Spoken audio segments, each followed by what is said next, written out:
Your sister needs the room more than you do, my mom said over Thanksgiving dinner as if everyone at the table had already voted except me. Why had nobody warned me?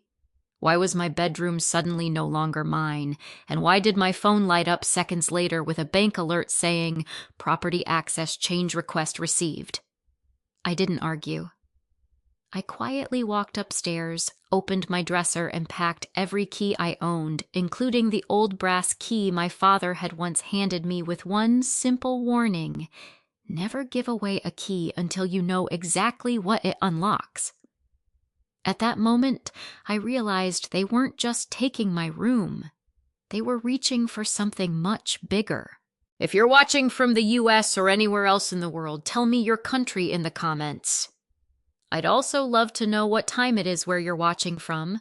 And if you enjoy stories about family boundaries and finding justice the hard way, subscribe so you don't miss what happened next.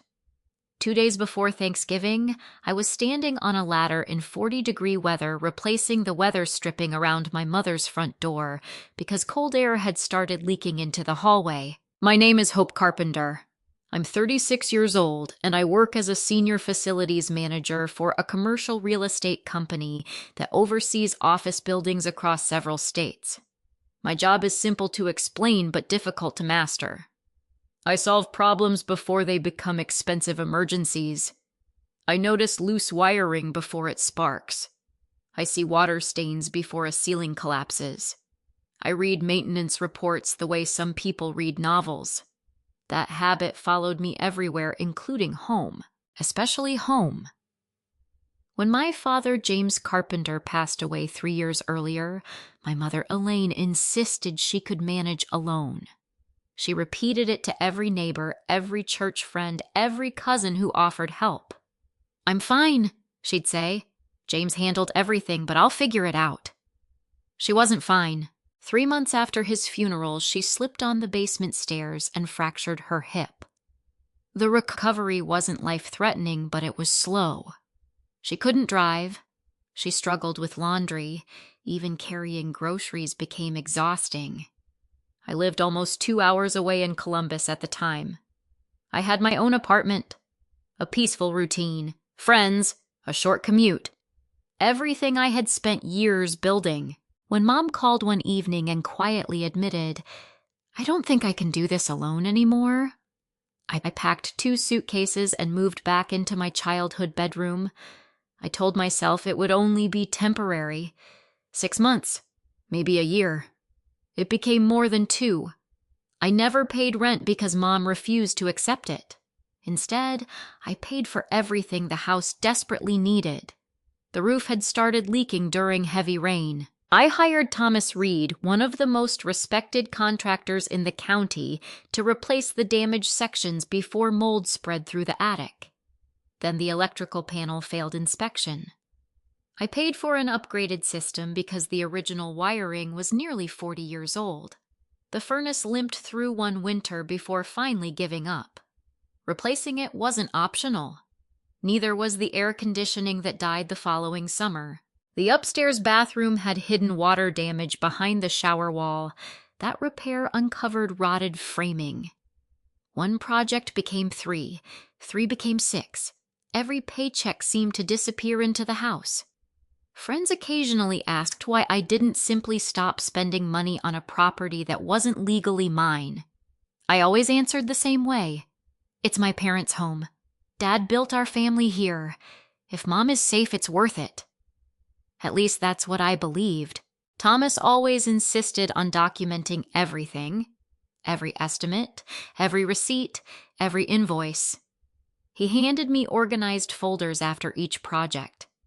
"You work in property management?" he joked once. "You'd probably fire me if my paperwork wasn't perfect." I laughed. I probably would. So I kept every document, not because I expected a fight, because keeping records was second nature. Bank transfers, credit card statements, contracts, warranty certificates, inspection reports. Everything went into clearly labeled binders stacked neatly inside my bedroom closet. Mom often teased me. "You keep more paperwork than the IRS." "I've seen what happens when people don't," I'd answer. She would shake her head and smile. "At least she used to." Vanessa rarely smiled when I talked about repairs. My younger sister had always lived differently. She was outgoing, funny, the kind of person who could become friends with strangers before appetizers arrived. She had opened an online clothing boutique 5 years earlier. At first, everyone thought she'd found her dream career. Mom bragged about her constantly. "Vanessa is such a risk taker. She's an entrepreneur. She'll be incredibly successful." I wanted that for her. I really did. But running a business required discipline she never developed. Inventory piled up. Advertising costs exploded. Returns increased. She borrowed money to cover shipping, then borrowed more to repay earlier loans. Eventually, she stopped talking about business altogether. Whenever she visited Mom's house, she'd sigh dramatically before mentioning another unexpected expense. A broken transmission, a sick child, a delayed payment, a supplier who had completely ruined everything. The stories changed. The requests didn't. "Hope, could you help me just this once?" It was always just this once. $500, $800, sometimes $1,500. Whenever I hesitated, Mom stepped in. "She's your sister." "I know. Family helps family." "I've already helped." "You're doing better than she is." That sentence followed me for years. "You're doing better," as if stability automatically created unlimited responsibility. Eventually, I stopped giving Vanessa cash. Instead, I'd pay directly when there was a genuine emergency: school tuition, medical bills, car repairs.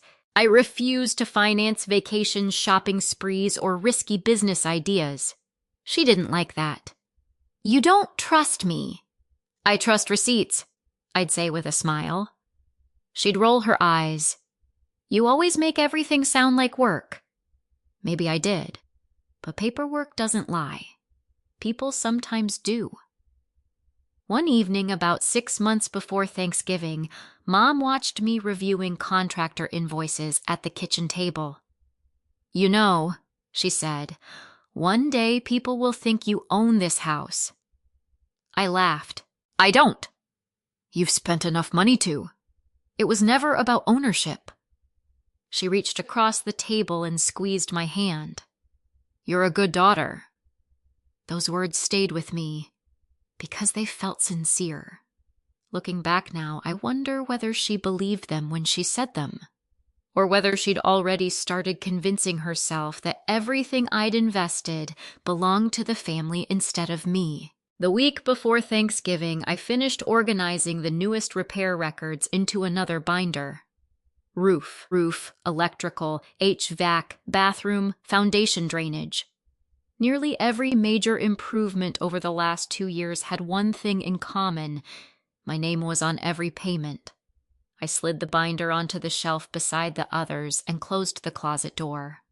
I had no idea those binders would soon matter far more than every dollar they represented. The morning after Thanksgiving dinner, while I was making coffee, my phone rang. "Miss Carpenter," the woman asked. "This is Grace Chen from Heritage Community Bank. I'm calling because I noticed activity on a property file connected to your contact information." I frowned. "What kind of activity?" There was a brief pause before she answered carefully. "I think you should come in today. There are a few things you'll probably want to see." Heritage Community Bank occupied the corner of a brick building that hadn't changed much since I was a teenager. The same oak teller stations, the same marble floor. Even the old clock above the customer service desk was still running 5 minutes fast. I arrived 15 minutes after Grace's call. She was already waiting near the reception area with a slim blue folder tucked under her arm. "Miss Carpenter." "Hope is fine." She smiled politely, though there was tension behind it. "Please come with me." Instead of leading me into one of the public offices, she opened a secure conference room usually reserved for commercial clients. That immediately told me this wasn't routine. Grace closed the door before speaking. I need to explain something carefully. I nodded. I appreciate that. She folded her hands together. Normally, I can't discuss pending applications that don't belong to you. I understand. But your contact information is attached to this property's historical maintenance file and previous financing records. When I saw yesterday's access request, I recognized your name. I felt my stomach tighten. So someone really is changing something.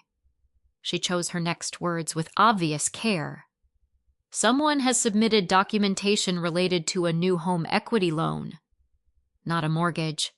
A home equity loan. That distinction mattered. It meant whoever filed the application planned to borrow against the value of the house. The value that had increased dramatically after 2 years of renovations. I asked the question quietly. How much? I'm not permitted to disclose the exact amount. Her eyes met mine. But it's significant. I didn't need a number. I knew roughly what the house had been worth when Dad died. I also knew how much the renovations had increased its market value. A large loan could consume nearly all of that new equity. The room suddenly felt smaller. Grace slid a single sheet of paper toward me. I can show you what's considered public within the application process. The page wasn't the loan itself. It was simply an activity log. Date, time, electronic access, document upload, identity verification. Everything was listed chronologically. My eyes stopped on one line. Authorized applicant Elaine Carpenter. I closed my eyes for a second. Mom? She had really signed something. Grace watched my reaction. I assume you weren't expecting this? No. Not because I believed my mother incapable of making financial decisions. Because she had never mentioned needing money. She wasn't behind on utilities. The property taxes had already been paid for the year. Her pension covered her living expenses. Social Security arrived every month. There wasn't an obvious reason to borrow hundreds of thousands of dollars. Unless, I looked back at Grace. Can you tell me where the money was supposed to go? She hesitated. I shouldn't. I know. Another long silence. Then she lowered her voice. If this application reaches underwriting, the purpose listed is business capitalization. Business. My heart sank. Vanessa. There was no one else. I remembered every conversation over the previous year. My inventory supplier raised prices. I just need one more investment. If I had enough cash to restart, everything would be different. She had never stopped chasing the same failing business. Only now she had found a much larger source of money. Our mother's house. Grace interrupted my thoughts. Hope. Yes. I don't think your mother fully understands how these loans work. What makes you say that? During identity verification, she repeatedly asked whether borrowing against the property meant she was selling it. That sounded exactly like Mom. She understood budgets. She understood saving. But complicated lending products. Those had always been Dad's responsibility. Grace continued. I explained that she would still own the home. But if the loan wasn't repaid, foreclosure could become a possibility. Mom had nodded politely, Grace said. Yet she didn't seem to grasp what that actually meant. I rubbed my forehead. Did someone come with her? Grace didn't answer directly. I can't identify other visitors. That was answer enough. Vanessa. She had almost certainly been sitting beside Mom, pointing where to sign, explaining only the parts she wanted her to hear. I leaned back in my chair. I'm trying to understand something. Grace waited. My mother announced yesterday that my sister was moving into my room. Grace's eyebrows lifted slightly. I'm not sure that's connected. I think it might be. She frowned. How I started piecing together details that had seemed unrelated only 24 hours earlier. Vanessa suddenly needed a permanent address. Mom insisted she move in immediately. Nobody asked whether I would stay. Nobody discussed how long the arrangement would last. Everyone behaved as though the decision had already been finalized.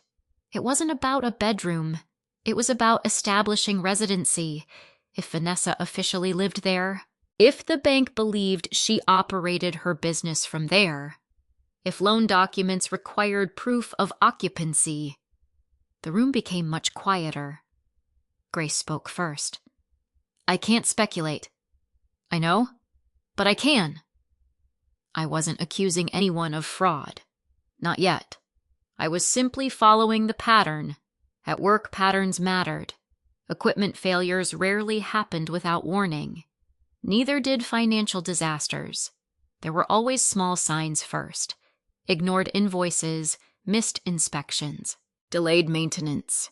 People only noticed the collapse, never the months leading up to it.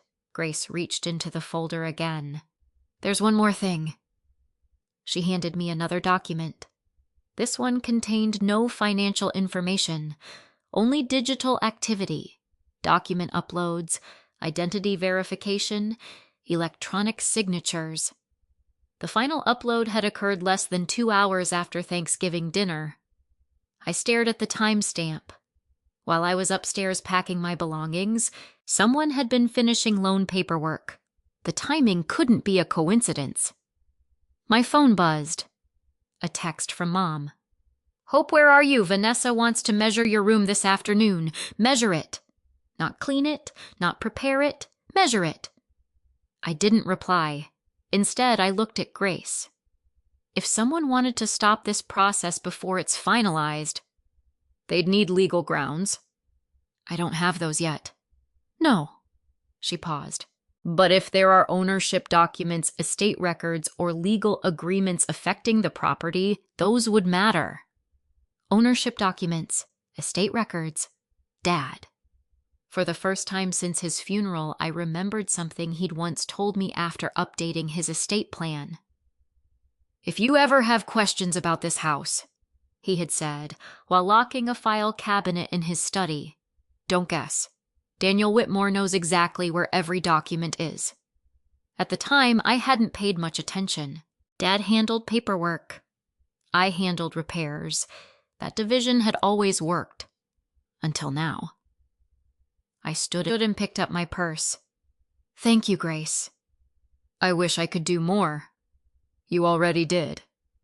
As I reached the door, she spoke one last time. Hope, I turned around. Move quickly. The seriousness in her voice sent another chill through me. Once underwriting approves a file, stopping it becomes much harder. I walked out of the bank without starting my car. Instead, I sat behind the steering wheel, staring at my father's old contact list stored in my phone. Most of the numbers hadn't been used in years. One name was still there. Daniel Whitmore, property attorney. I pressed the call button. He answered before the second ring. This is Daniel. Mr. Whitmore, my name is Hope Carpenter. There was a brief silence. Then his voice softened. James's daughter. Yes. I've been wondering when you might finally call. Daniel Whitmore's office overlooked the courthouse square in downtown Dayton.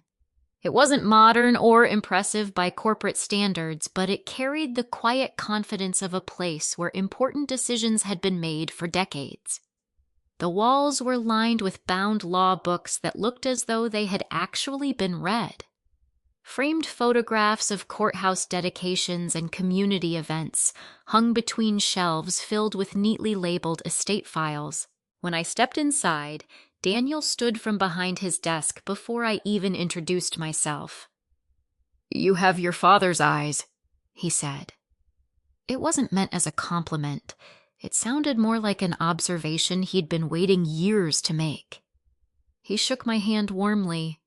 I'm sorry it took another family problem for us to meet. So am I. He motioned toward a chair. Coffee. No, thank you. You probably won't be staying only a few minutes. That caught my attention. He already expected this conversation to be complicated. Daniel opened a file cabinet, pulled out a thick accordion folder, and carried it to the conference table instead of his desk. Across the tab in neat handwriting were 2 names: James Carpenter, estate planning. He placed the folder carefully between us. Your father updated his estate plan 3 separate times during the last 8 years of his life. I only remember signing papers after the funeral. You signed probate acknowledgments. He gently corrected me. That wasn't the entire estate file. I frowned. I thought it was. Most people do. He opened the folder. Inside were organized sections separated by colored dividers. Property, insurance, medical directives, financial accounts, letters, supporting documents. Everything looked exactly like something my father would have prepared. James Carpenter never believed in leaving loose ends. Daniel slid one folder toward me. Recognize this? So, it contained inspection reports, roof replacement, electrical upgrades, foundation drainage, HVAC installation. I blinked. Those are my records. They're copies. How did Dad have them? Daniel smiled faintly. He didn't. Confused, I looked up. You sent them. I never... Then I remembered. After Dad died, Daniel's office had asked me to provide receipts showing which repairs had been completed after the estate entered probate. At the time, I assumed it was simply for tax records. I had scanned everything and emailed the files without thinking much about it. Daniel tapped the stack lightly. Your documentation has been updated every few months. I always sent new invoices. I know. I thought someone was just keeping them on file. Someone was. He folded his hands. Your father instructed me to. My heartbeat slowed. Dad told you to collect my renovation records. Yes. Why? Because he believed they might become important. I stared at him. My father expected this. Daniel chose his words carefully. Not this exact situation. But something. He nodded. James loved both of his daughters. I know. He also understood the differences between you. There wasn't judgment in his voice, only fact. He admired your consistency. That sounded like Dad. He worried about Vanessa's impulsiveness. That also sounded like Dad. He worried about your mother's tendency to rescue Vanessa whenever things became difficult. I looked away. The room suddenly felt strangely quiet. I never wanted him to worry about us. I don't think he wanted to. Daniel leaned back. But responsible parents prepare for possibilities, not wishes. He reached into another section of the folder. This was written about 18 months before his cancer diagnosis. He handed me a single page. It wasn't a legal document. It was one of Dad's handwritten notes. His unmistakable block lettering covered both sides of the paper. Hope has always believed that fairness explains itself. It doesn't. If she ever finds herself defending work she's already done, remind her that records matter more than memories. People honestly remember the same event differently. Paper usually doesn't. I had to stop reading. My throat tightened. That sounded exactly like him. He wasn't cynical. He was practical. I swallowed before asking quietly, did he really write this? Daniel nodded. I watched him. There were more notes beneath it. Some discussed financial planning. Others explained why certain legal decisions had been made. One paragraph made me pause. Elaine loves our daughters equally, but equal love does not always produce equal judgment. If Vanessa reaches another financial crisis, Elaine will probably sacrifice her own security before refusing her. If Hope chooses to help, let it be her decision, not her obligation. I closed my eyes. Dad hadn't been predicting betrayal. He had simply understood everyone exactly as they were. Daniel let the silence remain for a while before speaking again. "Your father wasn't trying to divide your family. I know. He spent years trying to prevent future conflict. I can see that." Daniel nodded. He believed preparation could spare everyone unnecessary pain. I almost laughed at the irony. It hadn't. Or maybe it still could. I wasn't sure anymore. He stood and walked toward a locked cabinet built into the wall. Unlike the other filing drawers, this one required a key instead of a combination keypad. Daniel removed a small brass key from his pocket. For a split second, it reminded me of the old brass key attached to my father's keyring upstairs, the one I had packed after Thanksgiving dinner. Daniel unlocked the cabinet slowly. Inside sat several large document envelopes. Each carried handwritten instructions. One was marked medical, another business interests, a third family correspondence. Then I noticed a cream-colored envelope with a red wax seal. Across the front in my father's handwriting were 7 simple words. "Open only if ownership of the home is disputed." I looked back at Daniel. "I've never seen that before." "You weren't supposed to." "Why not?" "Because your father hoped we'd never need it." My pulse quickened. Daniel carefully lifted the envelope from the cabinet but didn't break the seal. Instead, he placed it gently on the table between us. "I've had this for almost 4 years. You knew it existed this whole time." "Yes." "You never told my mother." "No." "My sister." "No." "Me." He met my eyes. "James gave very specific instructions." "What were they?" Daniel took a slow breath before answering.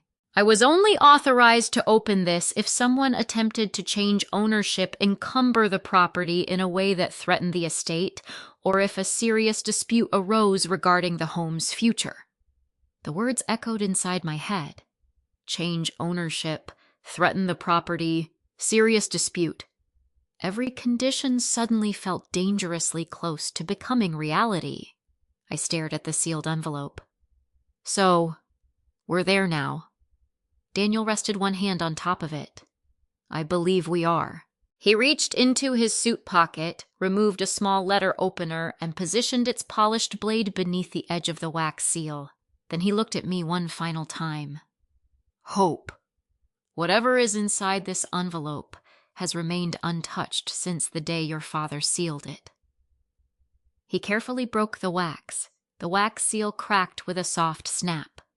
For a moment, neither of us reached for the papers inside.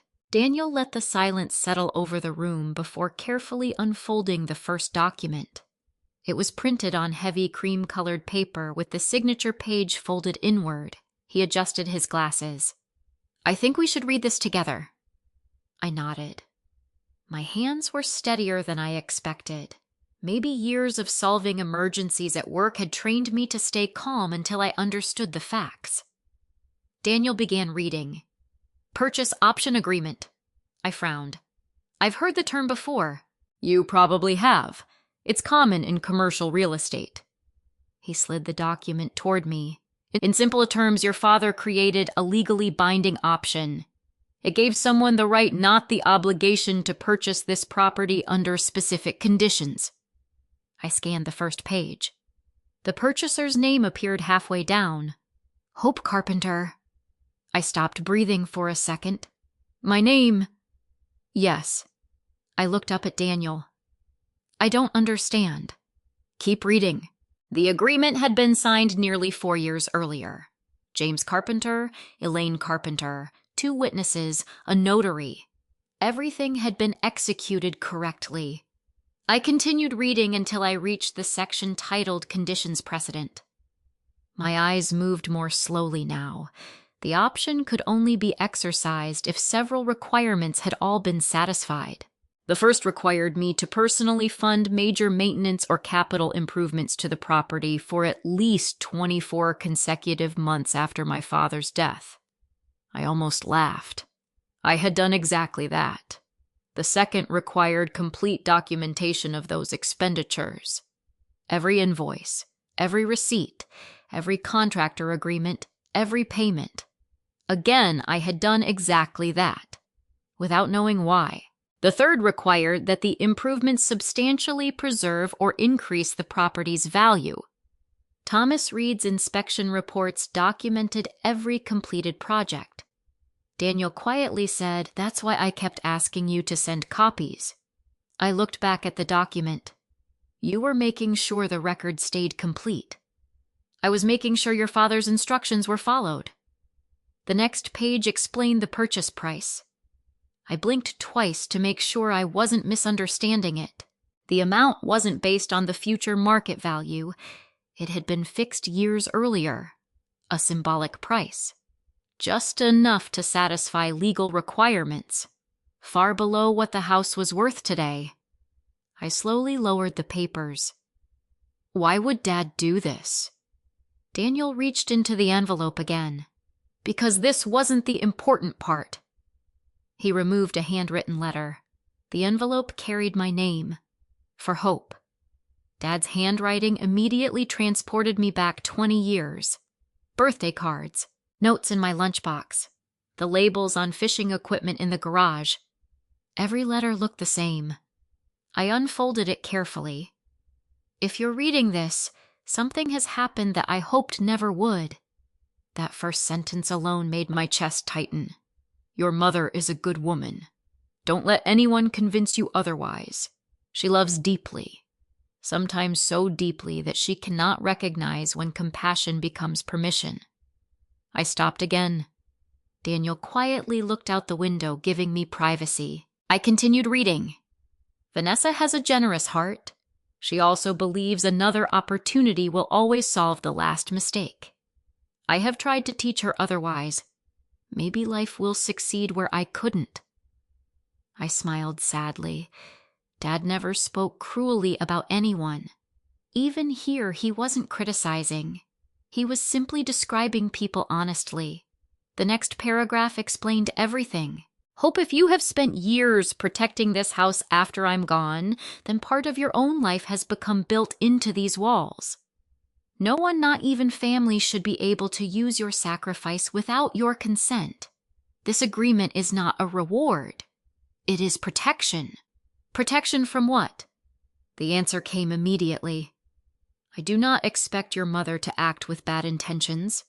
I do expect that one day someone may convince her that risking this home is an act of love. If that day comes, I want you to have a choice she may no longer see. My vision blurred. I had to wipe my eyes before I could continue. Dad hadn't been trying to choose between his wife and his daughters. He had been trying to make sure none of us destroyed ourselves while trying to save someone else. Daniel finally spoke. James spent months thinking about this. I believe it. He changed the wording several times. Did he ever tell you why? Daniel nodded. He said something I'll never forget. What was it? He leaned back in his chair. James told me, Hope never asks for credit. That's exactly why someone has to protect her work. I looked down at the stacks of receipts I'd carried into the office earlier that morning. Thousands of dollars, hundreds of hours, weekends, vacations, late-night emergency repairs. None of it had been wasted. Not because I would now own the house, because someone had seen it. Someone had made sure it mattered. I took a deep breath. Does Mom know about any of this? Daniel answered immediately. No. What? She signed the original paperwork years ago. But she never read. She signed an estate package your father explained in broad terms. He paused. James intentionally asked that this specific agreement remain confidential unless its conditions were triggered. So she doesn't know she already agreed to this? No. I leaned back slowly. Neither did Vanessa. Neither of them had any idea this document existed. For the first time since Thanksgiving dinner, I felt something besides fear. Not relief, not victory. Clarity. I finally understood why Dad's old warning about keys had stayed with me all these years. A key wasn't valuable because it opened a lock. It was valuable because it represented permission, the power to say yes or no. Daniel gathered the documents into neat piles. You have a legal right to exercise this option. I know. You also have the right not to. I know. If you do nothing, the agreement simply remains unused. I stared at the letter. What would you do? He smiled gently. I can't answer that as your attorney. As someone who knew my father, Daniel thought for several seconds. James never wanted this agreement to punish Elaine. I didn't think so. He wanted it to stop one bad decision from becoming an irreversible one. That sounded exactly right. I folded Dad's letter and slipped it back into its envelope. I need to talk to my mother. Daniel nodded. I expected you'd say that. I don't want her blindsided. Neither would your father. He walked me toward the door, then stopped. Hope. I turned. If your mother truly doesn't understand what's happening, she deserves the chance to hear the truth before lawyers start speaking for everyone. I agree, but don't wait too long. Why? Daniel's expression became serious again. Because legal paperwork moves slower than regret. He glanced at his phone as it vibrated. A new email notification appeared across the screen. His face changed almost immediately.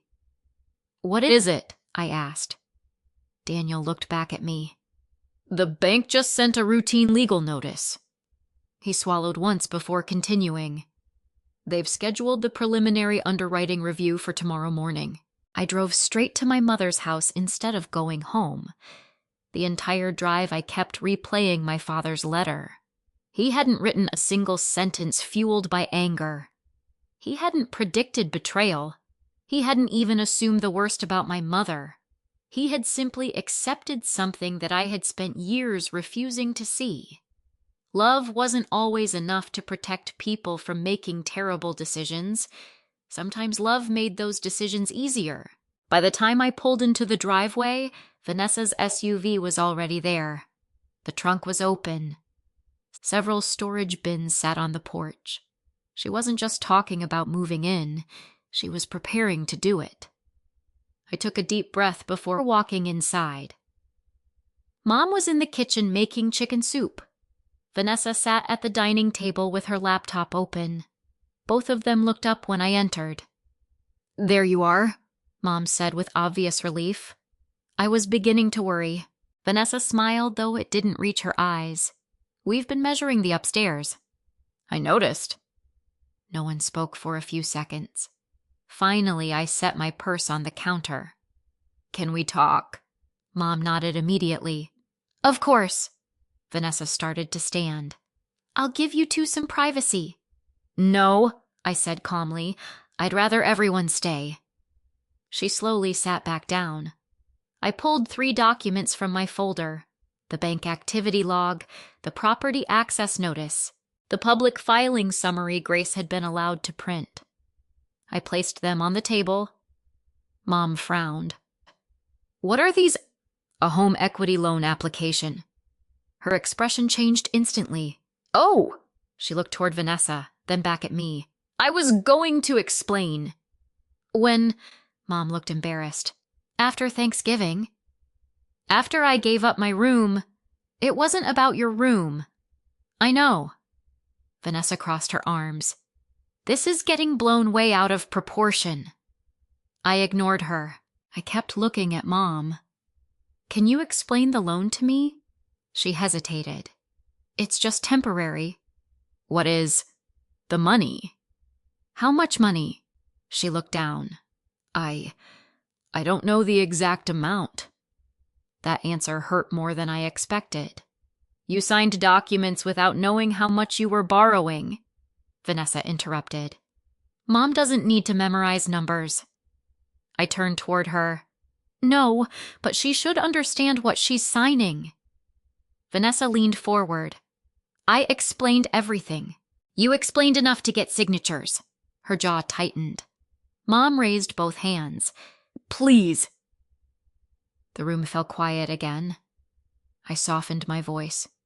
Mom, what did you believe was happening? She sighed.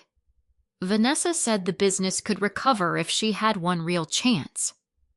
I waited.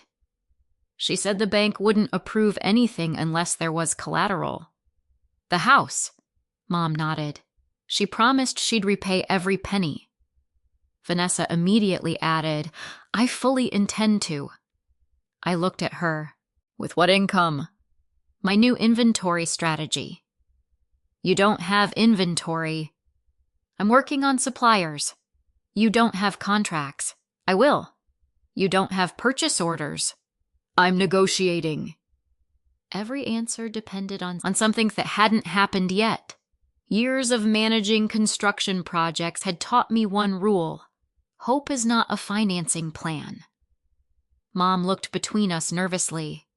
You two don't have to attack each other. I'm not attacking anyone. I pushed the activity report toward her. I'm asking whether you understood the risk. She picked up the paper. Her hands shook slightly. I knew the house guaranteed the loan. And if the business failed, Vanessa answered before Mom could. It won't. I didn't even look at her. I'm asking Mom. Silence. Finally, Mom whispered. I assumed we'd figure something out. I closed my eyes for a moment. That sentence explained everything. She hadn't made a financial decision. She had made an emotional one. The numbers had never been real to her. Only Vanessa's fear had been. I reached into my folder again. This time I removed several printed spreadsheets. One listed every repair I'd paid for. Another showed contractor invoices. Another contained bank transfers. Mom looked confused. What is all this? The last 28 months. She slowly turned the pages. Roof, electrical system, HVAC replacement, bathroom reconstruction, drainage repairs, exterior painting, foundation work. Each page carried my name beside every payment. Her face slowly lost color. I didn't realize. I know. I knew you'd spent money. You knew pieces. I didn't know it was this much. Vanessa looked annoyed. So what? I turned toward her. So, the value you're borrowing against didn't appear by magic. She laughed once. Hope houses go up in value. They do. But not by nearly this amount. I pointed at the inspection reports. Most of the increased equity came from improvements. She shrugged. It's still Mom's house. I didn't say otherwise. Mom looked up. You kept every receipt. I keep records for everything. Her voice became very quiet. I thought you were just organized. I am. She stared at the paperwork for another minute before speaking again. I never asked you to do all this. No. You chose to. Yes. And I appreciated it. I know. Those words surprised me. She really believed appreciation alone settled the matter. Not repayment, not discussion, not consent. Simply gratitude. Vanessa suddenly pushed her chair back. This is ridiculous! Neither Mom nor I answered. She continued anyway. Hope acts like she owns the place because she bought a furnace. I stayed calm. I've never said I owned anything. But that's what you're implying. No. What then? I'm saying everyone making decisions about this house should understand what they're risking. Vanessa laughed again. You're trying to scare Mom. No. I'm trying to protect her. She leaned across the table. No. She pointed directly at me. You're trying to stop me. There it was. Finally. Not family, not fairness, not gratitude, the money. Everything had always been about the money. Mom looked exhausted. Please stop. I reached into my purse one final time. This envelope was different. cream-colored, sealed again after Daniel had copied the contents. I placed it gently in front of Mom. She looked at the handwriting. James Carpenter. Her breathing slowed. "What is this? A letter Dad left." Her eyes widened. "For me.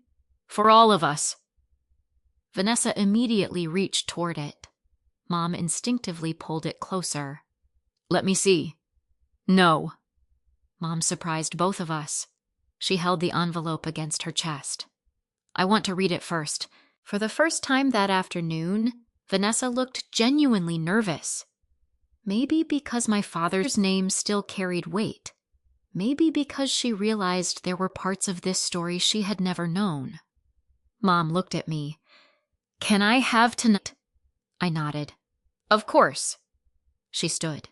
"I'm going upstairs." Vanessa watched her disappear.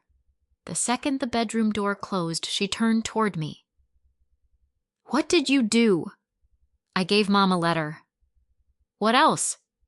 I held her gaze. "The truth." Her expression hardened. "You think one old letter changes anything?" Before I could answer, my phone rang. It was Grace Chen. I stepped into the hallway and answered. "Hope, yes. I need to let you know something." Her voice sounded far more serious than it had the previous day. "The underwriting team received additional supporting documents less than an hour ago." I felt my stomach tighten. "What kind of documents?" Grace took a slow breath. "They weren't submitted by your mother." I stepped onto the front porch before answering. The November air was cold enough to sting my lungs, but I barely noticed. "Grace," I said quietly, "what do you mean they weren't submitted by my mother? I can't disclose everything over the phone." "I understand. But I can tell you that the submission came from someone using a valid authorization connected to the application." "Vanessa." There was a brief pause. "I didn't say that." "You didn't have to." Grace lowered her voice. "There's another issue." My grip tightened around my phone. "What issue?" "Several financial documents don't appear to match information we've independently verified." My heart skipped. "What kind of documents?" "Income statements." I closed my eyes. "Are you saying they're inaccurate?" "I'm saying our underwriting software automatically flagged inconsistencies." "How serious?" "Serious enough that we've paused automated processing." Paused. Not denied. Not yet. I thanked Grace and ended the call. For nearly a minute, I stood on the porch staring at the bare maple tree in the front yard. Every autumn, Dad used to rake those leaves himself. He always said there were jobs worth doing slowly. This wasn't one of them. I walked back inside. Vanessa was pacing the living room. The moment she saw me, she crossed her arms. "Who was that? The bank?" She didn't answer. "They've paused the application." Her face barely changed. Only a tiny flicker around her eyes. "You did that." "I didn't." "You called them." I asked questions. "You poisoned them against me." I shook my head. Banks don't pause six-figure loans because someone asks questions. They do when that someone has connections. I almost laughed. "I don't know anyone there except the employee who answered my questions." Vanessa pointed toward me.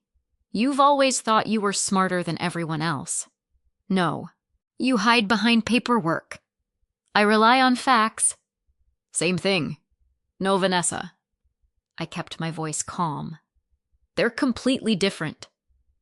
Before she could respond, Mom slowly walked downstairs. She still held Dad's letter. Her eyes were red, not from anger, from crying.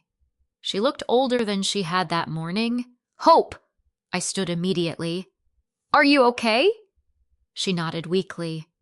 "I just finished reading it." The room became silent. Mom looked at Vanessa. "Did you know your father worried about this?" Vanessa frowned. "Worried about what?" "He wrote that someday someone might ask me to risk this house because I loved them." Vanessa looked away. That doesn't mean me. Mom's voice cracked. It does. No, it does. Mom sat carefully in Dad's old recliner. She unfolded the letter again. I've read this 3 times. Neither of us interrupted. She continued. I spent years believing James underestimated me. She looked toward the ceiling as though speaking to him instead of us. But he didn't. Her eyes found mine. He understood me better than I understood myself. I walked over and sat beside her. She reached for my hand. I'm sorry. I squeezed it gently. For what? For never asking how much you've carried. I didn't answer, because there wasn't one apology. There were hundreds of small moments spread across years. No single sentence could cover all of them. Mom looked at Vanessa. I told Grace at the bank this morning that I wanted to withdraw the application. Vanessa's head snapped up. What? I called before Hope came over. You never told me. I was going to. When? This afternoon. Vanessa stood so quickly her chair nearly tipped over. You can't do that. I already did. No. Vanessa grabbed her purse and pulled out her phone. You can't just change your mind. I can. We've already submitted everything. Mom looked confused. What do you mean we... Vanessa froze. Just for a second. But I saw it. So did Mom. You said the bank only needed my signature, Mom whispered. Vanessa swallowed. They did. Then why did you say we... No answer. Mom slowly stood. What else did you submit? Vanessa looked toward me, then back at Mom. It was just supporting paperwork. What paperwork? My business plan. What else? My financial projections. What else? Silence. Mom took one slow step forward. Vanessa. Another silence. Finally, she whispered, proof of residency. The words hung in the room. Mom frowned. But you don't officially live here. I was going to. No. I needed the paperwork first. Mom stared at her. Is that why you wanted Hope's room immediately? Vanessa didn't answer. She didn't have to. Everything suddenly fit together. The bedroom, the measuring tape, the rush to move furniture, the urgency. None of it had been about needing space for her children. She needed documents showing she lived in the house before underwriting finished reviewing the loan. I spoke quietly. So this started long before Thanksgiving. Vanessa looked at me with obvious frustration. You don't understand. Help me. I just needed one chance. You've had several. This one was different. How? She threw both hands into the air. Because this time I was finally going to succeed. I remembered hearing almost the exact same sentence years earlier. Before another loan, another investment, another promise. Mom slowly sat back down. I believed you. I know. I defended you. I know. I asked Hope to sacrifice again. I know. Mom covered her face with both hands. I've been asking the wrong daughter to carry this family. The words hit me harder than I expected. Not because they erased years of hurt. They couldn't. But because they were true. Vanessa looked horrified. Mom? No. For the first time in years, Elaine Carpenter interrupted her younger daughter. I need to think. Vanessa turned toward me instead. This is exactly what you wanted. I met her eyes. No. You wanted Mom to choose. I wanted her to have the truth. Same thing. No. I stood. I've never asked Mom to choose between us. Vanessa laughed bitterly. You didn't have to. She grabbed her coat and walked toward the front door. Before leaving, she turned back one final time. You think you've won? I answered honestly. There was never a competition. She slammed the door behind her. The sound echoed through the house. Mom didn't move. She simply stared at Dad's letter resting in her lap. After several minutes, she finally looked at me. I don't know how to fix this. I took a slow breath. We start with the facts. She nodded. And then, we protect the house. She reached for my hand again. I'll sign whatever papers are necessary. I appreciate that. I should have listened sooner. Before I could answer, Daniel Whitmore called. I put him on speaker. Hope, he said without preamble, the bank's legal department just contacted me. Mom straightened immediately. Daniel continued. They've confirmed the application is officially frozen. I exhaled for what felt like the first time all day, but Daniel wasn't finished. There's another development. The relief disappeared from his voice. The underwriting team found multiple inconsistencies in the supporting financial documents. I frowned. What happens now?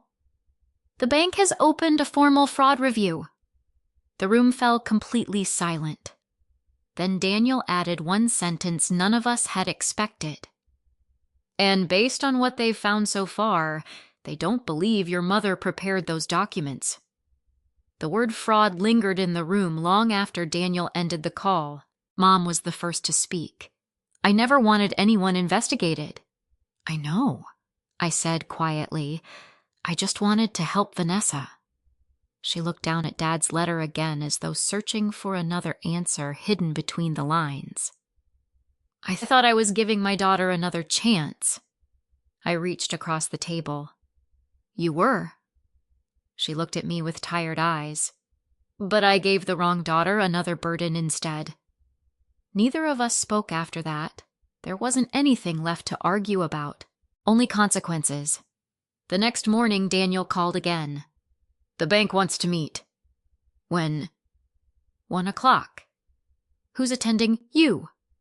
Mom. Yes. He hesitated. They've also requested Vanessa. That surprised me. Will she come? I honestly don't know. The conference room at Heritage Community Bank looked much different than it had 2 days earlier. This time there were 5 people. Grace Chen, a representative from the bank's legal department, an underwriting manager, Daniel, the 3 of us. Vanessa arrived nearly 10 minutes late. She looked exhausted. For the first time in years, she wasn't dressed like someone trying to impress investors. She wore jeans, a gray sweatshirt, and almost no makeup. She looked defeated. The legal representative introduced himself. My name is Robert Ellis. He placed several folders on the table. I appreciate everyone coming voluntarily. No one answered. Robert opened the first folder. We've completed a preliminary review of the loan application. He looked toward Mom. Mrs. Carpenter, we'd like to begin with a simple question. She nodded. Did you personally prepare the financial information included in this application? No. Did you review every page before signing? Mom lowered her eyes. No. Who prepared the supporting documents? She answered honestly. Vanessa. Robert made a note.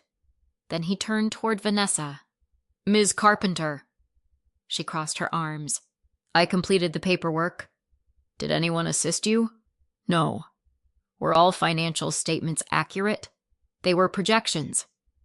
That's not what I asked. She didn't answer. Robert opened another folder. We independently verified the income statement submitted with your application. He slid one document across the table. The reported revenue doesn't match tax filings. Another document. The inventory valuation cannot be verified. Another. The supplier agreement listed here references a company that informed us no contract exists. Vanessa stared at the papers. They were pending. Robert remained calm. The documents indicate they were finalized. Silence. He continued. Can you explain that difference? She swallowed. I expected the agreements to be completed.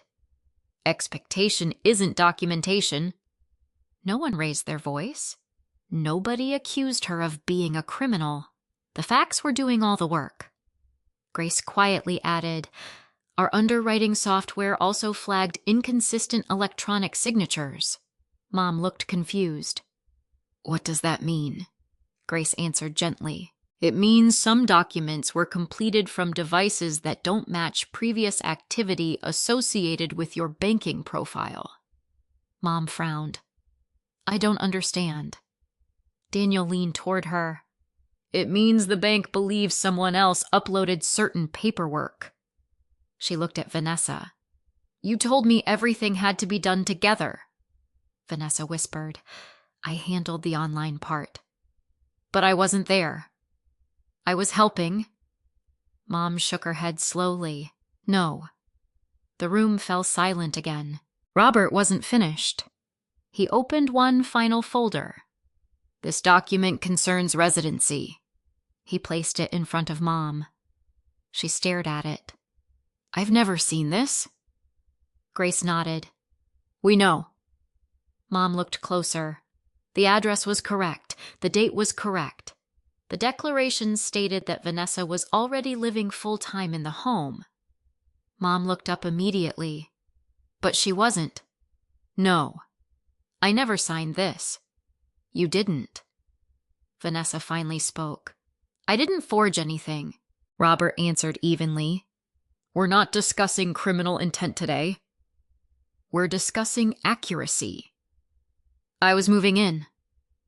"The document says you had already established residency." "I was going to." Robert closed the folder. "Future plans cannot be certified as present facts." I watched Vanessa carefully. For the first time since all of this began, she wasn't defensive. She looked frightened.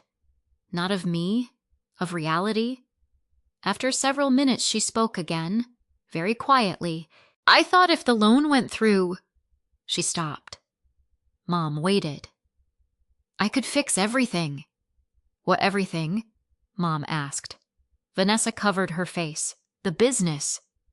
"What business?" "My life." Her voice cracked. "I couldn't pay the credit cards." Nobody interrupted. "I borrowed against one card to pay another." She looked at the table. "Then I borrowed again." Another long silence. I stopped opening the mail. Mom's eyes filled with tears. "You told me things were getting better." "I wanted them to." Robert closed every folder.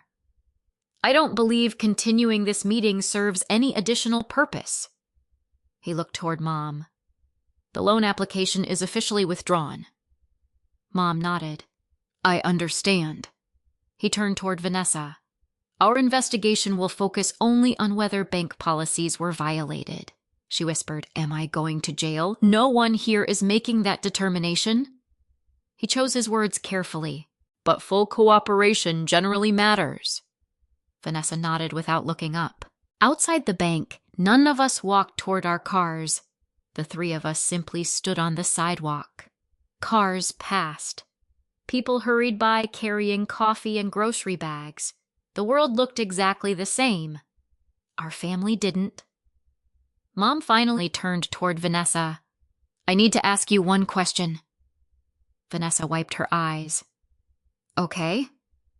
"When you asked for Hope's room—" She couldn't finish. Vanessa answered anyway. "I needed proof." "Proof of what?" "That I lived there." Mom closed her eyes. "So Thanksgiving was supposed to create a paper trail." The words hurt more than I expected. Not because I'd lost a bedroom, because that dinner had never been about family. It had been one step in a financial plan. Mom looked at me. "I told you your sister deserved your room." I nodded. "I remember." But she wasn't asking for a room. No. She was asking for my house. I didn't correct her, because now she understood. She finally understood. Vanessa stepped toward me. "I never wanted to take your home." I looked at her quietly. "Maybe not." She started crying. I just kept believing one more chance would solve everything. I thought about Dad's letter. One sentence returned to me. Another opportunity will always solve the last mistake. He had understood long before any of us. Vanessa wasn't evil. She was trapped in a cycle where every solution depended on another borrowed future. Mom reached for my hand. What happens now? I looked at Daniel. He had walked out of the bank a few moments behind us. He answered before I could. Now.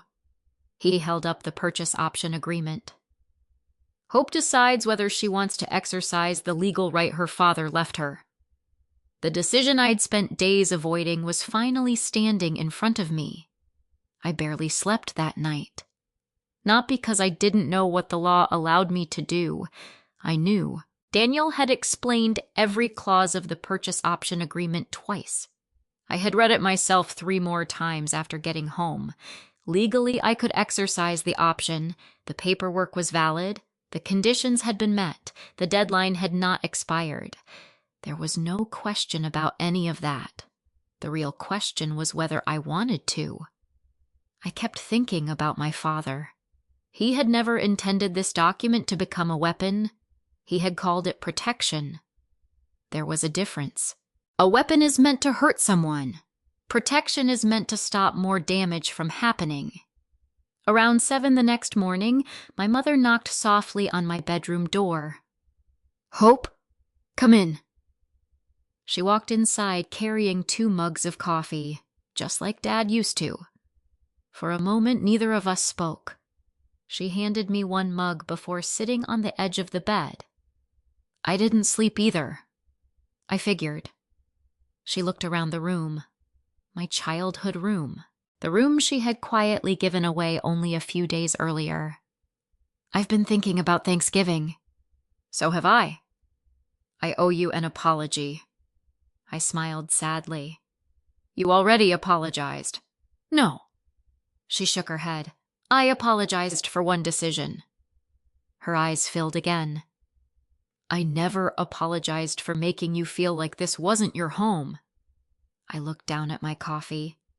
"I stopped expecting it to be." "I know." She covered her face for a second. "And that's my fault." Silence settled between us. Not uncomfortable, just honest. Finally, she asked, "If you exercise your father's agreement?" I looked at her. "Are you going to make me leave?" The question hurt more than anything else she had said all week. "No." She stared at me. "You're sure?" "I've never wanted to take your home away. Even after everything. Especially after everything." Her shoulders relaxed. "I don't understand." "You don't have to." I smiled gently. "I learned from Dad." She laughed through her tears. "That sounds like something he would have said." "It does." She reached into her sweater pocket and placed something on my nightstand. Dad's old brass key. "I found this in the envelope." I picked it up carefully. It was heavier than I remembered. "I think he wanted you to have it." I wrapped my fingers around it. "I think he did too." At 10 o'clock, Daniel met us at the title company's closing office. Unlike the dramatic real estate closings people see in movies, this one was surprisingly quiet. 1 conference table, stacks of documents, 2 witnesses, a notary. The title officer explained each page carefully. "This document confirms the exercise of the purchase option." I signed. She slid another page toward my mother. "This acknowledges the transfer under the previously executed agreement." Mom didn't reach for the pen immediately. Instead, she looked at me. "I never imagined I'd be signing my house over to my daughter." I smiled softly. "It isn't your house anymore." She looked surprised. "It hasn't been for a long time." She frowned. "What do you mean?" I took a slow breath. "The house became part mine the day I chose to take care of it." She started to interrupt. I gently shook my head. "I don't mean legally." She stopped. "I mean emotionally." I looked around the room. Every repair, every winter storm, every contractor, every emergency call. I invested part of my life here. Mom slowly nodded. I never saw it that way. I know. She finally signed, not because she had been forced, because she understood. The title officer notarized the documents one by one. Daniel reviewed every page before placing the final folder neatly in front of me. He smiled. Congratulations, Miss Carpenter. For the first time in my life, I was the legal owner of the house. I expected to feel victorious. Instead, I mostly felt relieved. As we walked outside, Mom stopped beside the front steps. I've been thinking. I waited. I'd like to keep living there. I hoped you would. She blinked. You did. Of course. You aren't angry. I was. I answered honestly. But anger isn't the same as wanting someone homeless. Tears rolled down her cheeks again. I don't deserve you. I shook my head. This isn't about deserving. It's about choices. She nodded slowly. I understand. There are just a few conditions. She smiled nervously. I figured. They're simple. I counted them on my fingers. You'll never sign documents you haven't read. I promise. If anyone asks you to use the house as collateral, we discuss it together first. I promise. And, I paused. Everyone who stays in the house needs my permission. She looked at me for a long moment, then she smiled. Those are healthy boundaries. Exactly. Not punishment. Boundaries. A moving truck pulled into the driveway just as we arrived home. Vanessa stepped out. She looked embarrassed. I came to get my things. Mom walked over first. They hugged quietly. Neither of them cried this time. There weren't many words left. Vanessa eventually came over to me. I heard. I nodded. The closing happened. Yes. She looked toward the house. I guess it's officially yours. It is. She hesitated. I owe you more apologies than I know how to give. You probably do. A weak smile appeared on her face. I'm working with a financial counselor. That's good. I sold the remaining inventory. Also good. I got a regular job. I couldn't hide my surprise. Really? She nodded. I think I need to stop chasing shortcuts. For the first time in years, I believed her. Not because of what she said, because she wasn't asking me for anything. No loan, no favor, no second chance, just honesty. She picked up her last box. I hope someday you'll trust me again. I answered carefully. Trust isn't something I can promise. She nodded. I know, but I hope we can build something new. She accepted that answer. I'd like that. She climbed into the truck and drove away. I watched until the taillights disappeared around the corner. Mom walked back beside me. Without saying a word, she reached into her purse and handed me her old house key. I don't think this belongs to me anymore. I looked at it for a second, then I shook my head. It does. I took a brand new key from my pocket. I'd had new locks installed that morning before the closing, not because I feared someone breaking in, because this was a new beginning. I placed the new key in Mom's hand. This one fits the new locks. She looked confused. You changed them. I did. Were you afraid of Vanessa? No. Then why? I smiled. Sometimes changing the locks isn't about keeping people out. She looked down at the new key resting in her palm. It's about making sure everyone understands that permission matters. She closed her fingers around it. For the first time since Dad died, neither of us needed him to explain what a key really meant. The following Thanksgiving felt strangely quiet, not empty, peaceful. For the first time in years, I wasn't spending the week fixing something that had been ignored for months. No leaking faucet, no broken furnace, no emergency trip to the hardware store. I spent Wednesday baking pecan pies with Mom while old jazz records played softly in the kitchen. She still reached for ingredients that weren't where she expected them to be. I'd reorganized every cabinet after moving into the master bedroom. Each time she looked confused, we'd laugh instead of argue. Small moments like that reminded me something important had changed. Not the house, the way we lived inside it. 6 months had passed since the closing. Life had settled into a rhythm neither of us could have imagined the year before. Mom started meeting with a financial counselor every month. It wasn't because she had debts. It was because she wanted to understand documents before signing them again. She once smiled after coming home from an appointment. "You know what I learned today?" "What?" "Questions aren't disrespectful." I laughed. "No, they're not. I spent 63 years thinking trusting people meant not asking questions." She shook her head. "I wish someone had corrected me sooner." I thought about Dad. Maybe he had tried. Maybe she simply hadn't been ready to hear it. Vanessa's life looked different too. Not perfect, just honest. She found a full-time job managing inventory for a regional furniture company.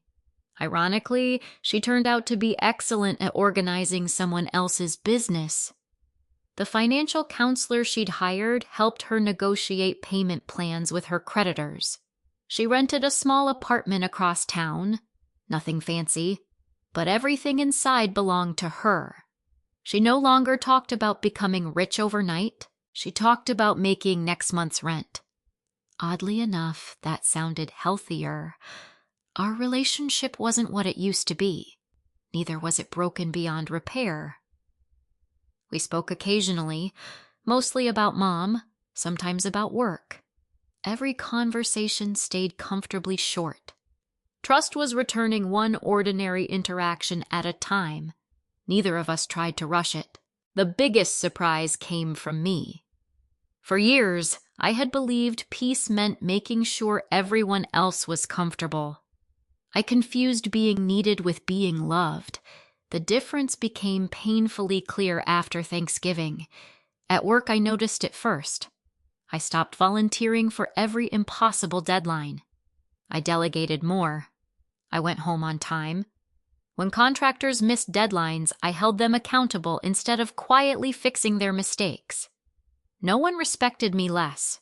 If anything, they respected me more. One afternoon, my assistant smiled after I declined another unnecessary meeting.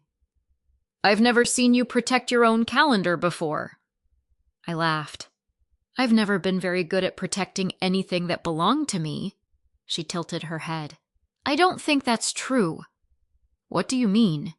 You spent years protecting buildings." I smiled. "Buildings are easier than boundaries." She couldn't argue with that. Neither could I. On Thanksgiving morning, I walked outside before anyone else woke up. The maple tree Dad used to rake every autumn had nearly lost its last leaves. The yard looked almost exactly the same as it had the previous year. Only I wasn't. I unlocked the front door and stood on the porch for a moment. The new locks clicked with a sound I'd grown familiar with, not because they were expensive, because every time I heard them, I remembered that ownership wasn't just a legal concept. It was responsibility, choice, permission.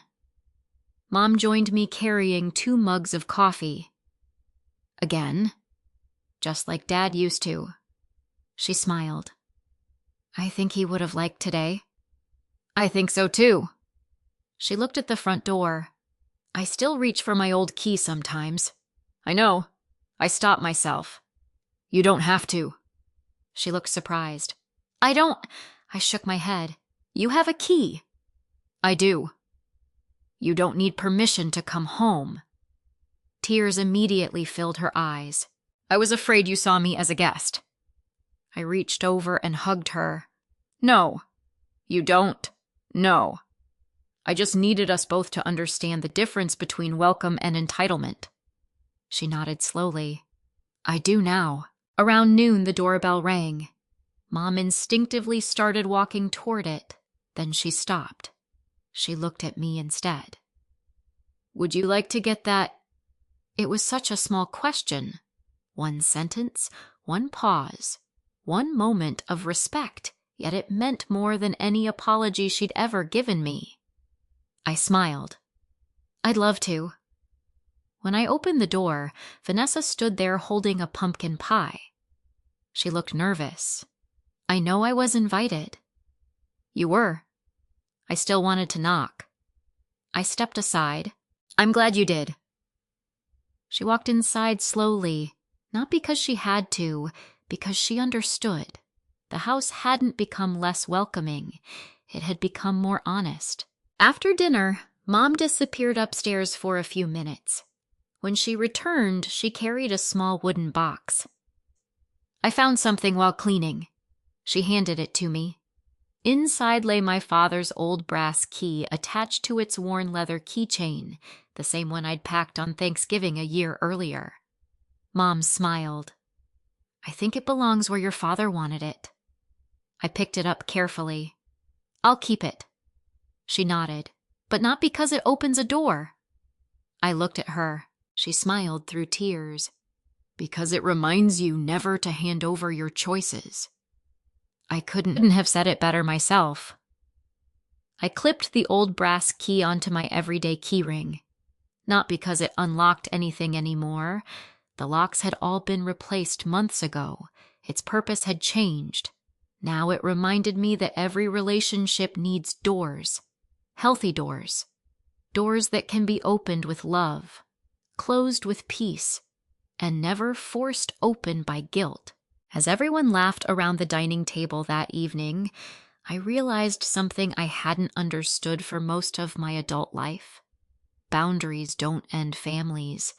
They reveal which relationships are strong enough to survive honesty. For years, I thought keeping everyone happy was the price of belonging. It wasn't. Belonging begins the moment you're allowed to say no without losing yourself. When I locked the front door that night, I slipped the old brass key back into my pocket. It no longer opened the house, but it would always remind me who held the keys to my life. Family can be the place where we first learn love, but it can also be where we first learn guilt, obligation, and the fear of disappointing the people we care about most. If you've ever been the dependable one, the person everyone assumes will sacrifice a little more because you're responsible, you know how difficult it can be to tell the difference between kindness and self-abandonment. Healthy boundaries are not acts of revenge. They are acts of respect, both for yourself and for the people you love. When you stop rescuing others from every consequence, you give them the opportunity to grow. And when you protect what you've worked hard to build, you aren't choosing money over family. You are choosing honesty over resentment. Forgiveness is powerful, but forgiveness does not automatically restore access. Someone can be forgiven while still being expected to earn trust again. Those are two different gifts. If this story reminded you of something you've experienced, I'd love to hear your thoughts. Share your perspective or your own journey in the comments. Your story may encourage someone else who feels alone. And if you enjoy thoughtful stories about family boundaries, healing, and finding justice with dignity, consider subscribing so we can continue these conversations together. This is a fictional story created for entertainment, education, and reflection.